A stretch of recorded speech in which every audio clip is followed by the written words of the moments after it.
नमस्कार दोस्तों, स्वागत है आपका मेरे YouTube चैनल पे जिसका नाम है इन्फोक्रेज। दोस्तों, अगर आप गोवा ट्रिप प्लान कर रहे हैं तो आपको ये वीडियो एक बार ज़रूर देखना चाहिए। और आप गोवा ट्रिप लो बजट में प्लान करना चाहते हो तो समझ लो ये वीडियो आप ही के लिए बनी है। तो चलिए दोस्तों, वीडियो शुरू करते हैं।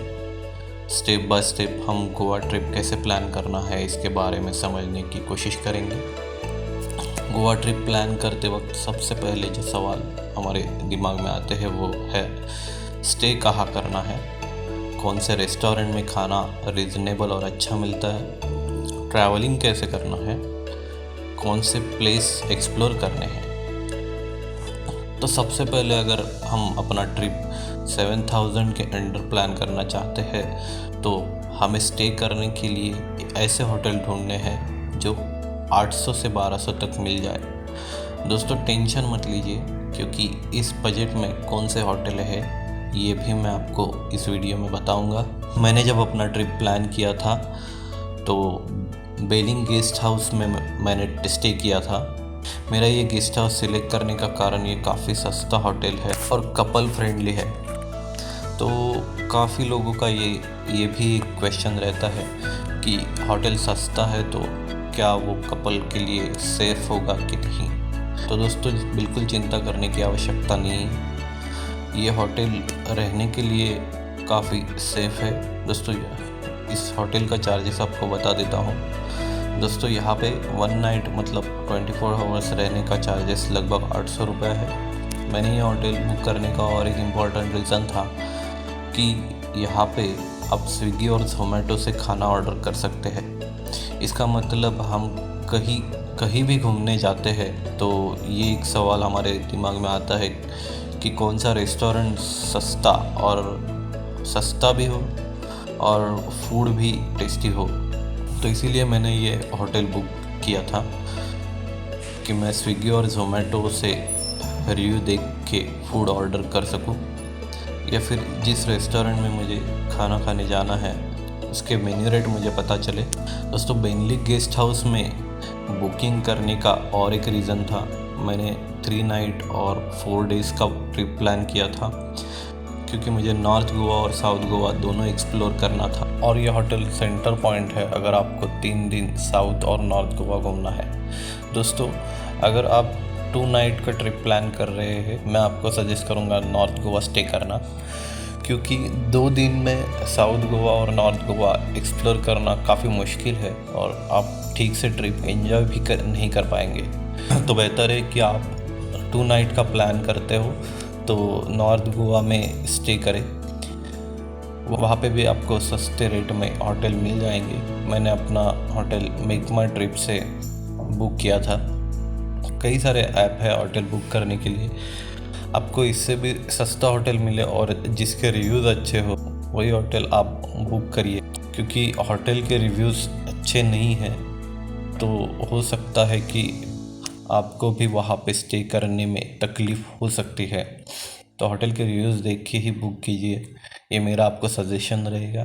दोस्तों, बेलिंग गेस्ट हाउस जो है मडगांव स्टेशन से काफ़ी नज़दीक है, तो मेरे लिए ये बेहतर ऑप्शन था कि मडगांव स्टेशन से उतर के इस होटल में जाना।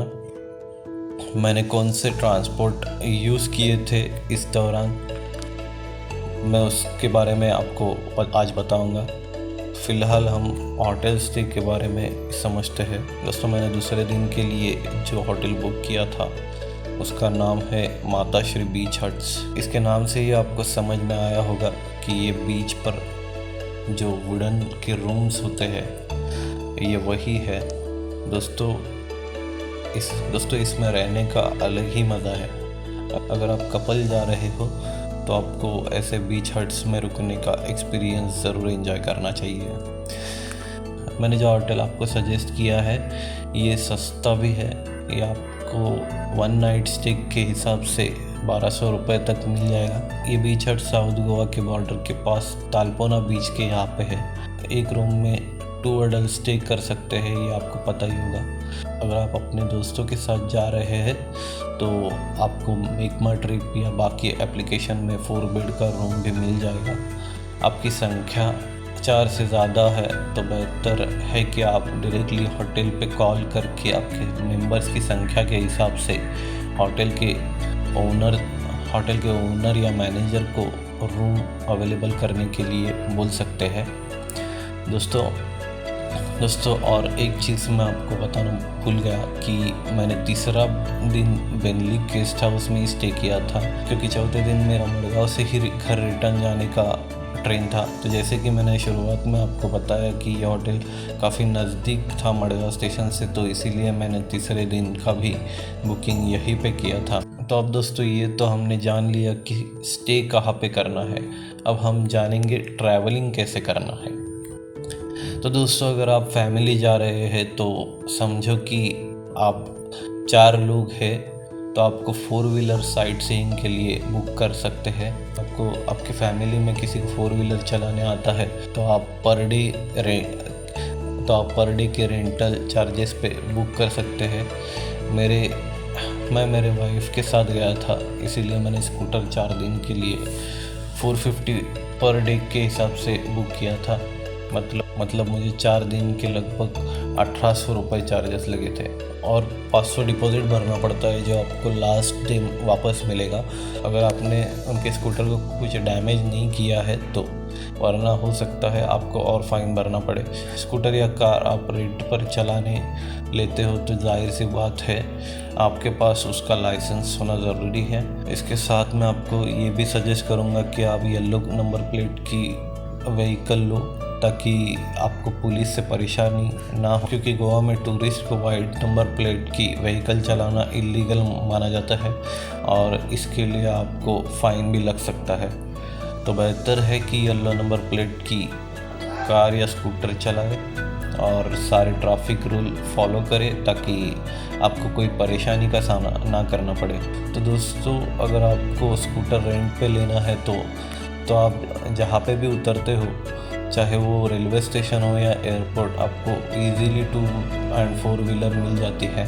मैंने जहाँ से ली थी उसके बारे में मैं थोड़ा आपको बता देता हूँ। जैसे कि मैंने आपको बताया मैं मुंबई से मड़गांव स्टेशन उतरा था, तो मड़गांव स्टेशन पे भी बाइक रेंट पे मिल जाती है, बट मुझे वहाँ पे जो बाइक रेंट पे देने वाले लोग मिले वो सही नहीं लगे, क्योंकि मुझे उनसे बात करते वक्त ऐसे लग रहा था कि वो मुझे ठग रहे हैं, या फिर मुंबई की भाषा में कहा जाए तो बकरा बनाने की कोशिश कर रहे थे। तो काफ़ी टाइम में वहाँ पर ट्रांसपोर्टेशन के लिए स्ट्रगल कर रहा था।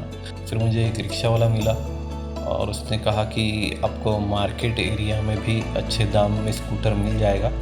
तो मैं म्यूनसिपल मार्केट मड़गांव उसी रिक्शा से गया। रिक्शा का भाड़ा 120 रुपये बोला था, बट मैंने उसको 100 रुपये में चलने के लिए कन्विंस किया। ये आपके ऊपर है कि आपका बार्गेनिंग नॉलेज अच्छा है तो आप काफ़ी पैसे बचा सकते हैं।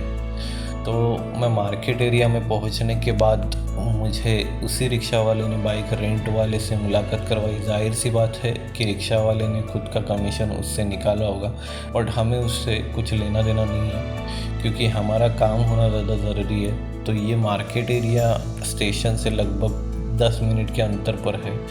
मैं आपको बाइक रेंट वाले का विजिटिंग कार्ड वीडियो में दे दूंगा। अगर आपको 100 रुपये रिक्शा के बचाने हैं तो आप गवर्नमेंट बसेस से भी जा सकते हैं, पर मेरे पास लगेज होने के कारण मैंने ऑटो से जाना बेहतर समझा। तो मेरा स्टेशन से बाइक ना लेने का डिसीज़न काफ़ी सही लगा, क्योंकि वो लोग मुझे वाइट नंबर प्लेट की स्कूटर दे रहे थे और यहाँ पे मुझे येलो नंबर प्लेट की स्कूटर मिल गई। फिर यहाँ से मैं अपने होटल फ्रेश होने के लिए पहुँच गया। ये लगभग 15-20 मिनट का अंतर था। हमने होटल वाले से रिक्वेस्ट करके रखा था कि हमें फ़्रेश होने के लिए थोड़ा जल्दी रूम दे तो बेहतर होगा, और उन्होंने हमें एक रूम अवेलेबल करके दे दिया।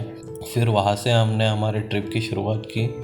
दोस्तों कहाँ पे घूमना है ये आपको मैं तो बता दूंगा, पर फिर भी यह आपके ऊपर भी डिपेंड रहता है कि आप कितना टाइम मैनेज कर पाते हो।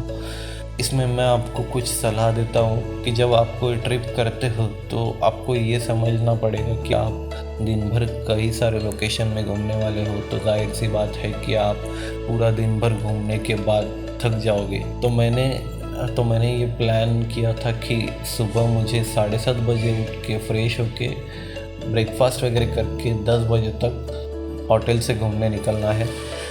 ताकि मैं जितने भी लोकेशन घूम लूँ, पर फिर भी होटल 6 बजे तक पहुँच के बाकी खाने और ड्रिंक करने के लिए मेरे पास टाइम बचे और मैं 11 बजे तक सो जाऊँ, क्योंकि मेरी नींद पूरी हो सके, फिर मैं दूसरे दिन घूमने के लिए फ्रेश रहूँ। दोस्तों इसीलिए बता रहा हूँ क्योंकि अगर आप पहले ही दिन ट्रैवल करके थक जाए तो आप दूसरे दिन लेट उठोगे और आपका हो सकता है कि वो दिन घूमने के लिए टाइम कम रहेगा। तो मैं यही सजेस्ट करूँगा कि जल्दी सो जाओ और जल्दी उठो ताकि आपकी ट्रिप बेहतर हो। अब हम आते हैं अपने लास्ट क्वेश्चन पे, जो है कौन से रेस्टोरेंट में खाना रिजनेबल और अच्छा मिलता है। तो दोस्तों वीडियो के शुरुआत में मैंने जैसे आपको बता ही दिया था कि मैंने जो अपना पहले और तीसरे दिन का होटल चुना था, वो वहाँ पे मैं स्विगी और जोमेटो अवेलेबल था। उससे मुझे ये बेनिफिट मिली कि मैं अच्छे और सस्ते होटल से रिव्यू देख के फूड ऑर्डर कर सकूं और होटल का नाम गूगल से सर्च करके वहाँ पे जाके भी खा सकते हैं। दोस्तों दूसरे दिन मैं जहाँ पे रुका था, मतलब माता श्री बीच हट्स, ये लोकेशन साउथ गोवा के विलेज साइड होने के कारण वहाँ पे स्विगी और जोमेटो नहीं था, तो यहाँ पे फूड जो होटल बीच के नज़दीक था वहीं से हमें खाना पड़ा। थोड़ा ही कॉस्टली था, जिस होटल में हमने खाना खाया वो कॉस्टली तो था, पर टेस्ट के हिसाब से काफ़ी अच्छा था, काफ़ी बेहतर था। तो आते हैं अब वीडियो के लास्ट पार्ट, जिसमें मैं आपको बताने वाला हूँ कौन से प्लेस एक्सप्लोर करने हैं। तो इसमें मैं आपको बता दूं कि अगर आपका प्लान 2 दिन का है तो आपको ये डिसाइड करना पड़ेगा कि आपको नॉर्थ गोवा घूमना है या साउथ गोवा। टेंशन मतलब मैं आपको ये भी बताता हूँ कि साउथ गोवा और नॉर्थ गोवा में क्या फ़र्क है। दोस्तों जो लोग पार्टी का माहौल पसंद करते हैं और आपका सिर्फ 2 दिन का प्लान है, तो आपको नॉर्थ गोवा में घूमना चाहिए, क्योंकि ज़्यादातर टूरिस्ट यहीं पर रुकते हैं। नॉर्थ गोवा एक शहर की तरह है जहाँ पे आपको बीच भी मिलेंगे और पब और रेस्टोरेंट इजीली अवेलेबल होते हैं और थोड़ा पार्टी और क्राउड वाला माहौल होता है। पर आप अगर शांत और रिलैक्स माहौल चाहते हैं तो आप सिर्फ साउथ गोवा एक्सप्लोर कर सकते हैं, जहाँ पे ज़्यादा क्राउड भी नहीं होता और बीचेस काफ़ी क्लीन होते हैं। और साउथ गोवा थोड़ा विलेज जैसा है, तो काफ़ी लोग यहाँ पे रुकना पसंद करते हैं। मेरा 4 डेज़ का प्लान था, तो मैंने फर्स्ट डे नॉर्थ गोवा घूमना पसंद किया और मैंने 2 दिन साउथ गोवा को दिए थे, क्योंकि मेरा दूसरे दिन का स्टे साउथ गोवा में था, वो भी गोवा के बॉर्डर में, और मुझे शांत और रिलैक्स करना था, तो मुझे साउथ गोवा घूमना ज़्यादा पसंद था। नॉर्थ और साउथ में कौन से मेन लोकेशन जो आपको घूमने चाहिए वो मैं आपको बताता हूँ। तो नॉर्थ में आपको काफ़ी सारे बीचेस मिलेंगे, कलंगुट, अंजुना और बागा बीच, और साथ ही में आप गोवा के चर्च भी जा सकते हैं, जो काफ़ी फेमस और टूरिस्ट प्लेस है।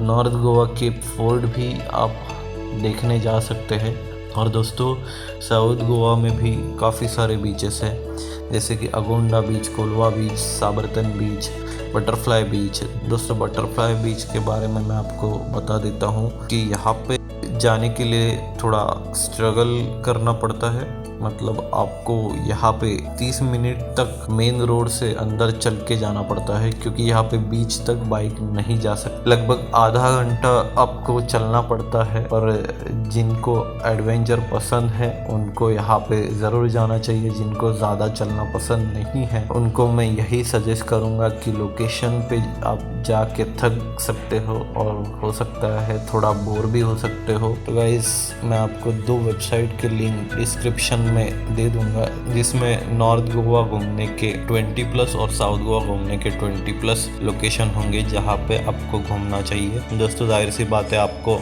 उसमें से 4-5 लोकेशन निकालने पड़ेंगे जहाँ पे आप एक दिन में बिना थके घूम सकेंगे। और मैं आपको यही सलाह दूंगा कि आप नए रास्ते पे दिन में व्हीकल चलाओगे तो बेहतर होगा, और गूगल जीपीएस से एक के बाद एक लोकेशन जो भी नज़दीक हो उसके हिसाब से लोकेशन प्लान करें, ताकि आपका टाइम भी वेस्ट ना हो और आप ज़्यादा से ज़्यादा लोकेशन एक्सप्लोर कर सके। दूसरी एक चीज़ मैं आपको बताना भूल गया है कि अगर आप स्कूटर या बाइक से घूमते हैं तो आपको आपको साउथ गोवा और नॉर्थ गोवा मिला के 600 रुपये का पेट्रोल लग सकता है अभी के रेट के हिसाब से। आखिर में यही आपको कहूँगा कि मेरे ट्रिप में जितना भी खर्चा हुआ था वो आपको मैं डिस्क्रिप्शन में दे दूँगा, और जाइए घूमिए, मस्त गोवा एंजॉय कीजिए।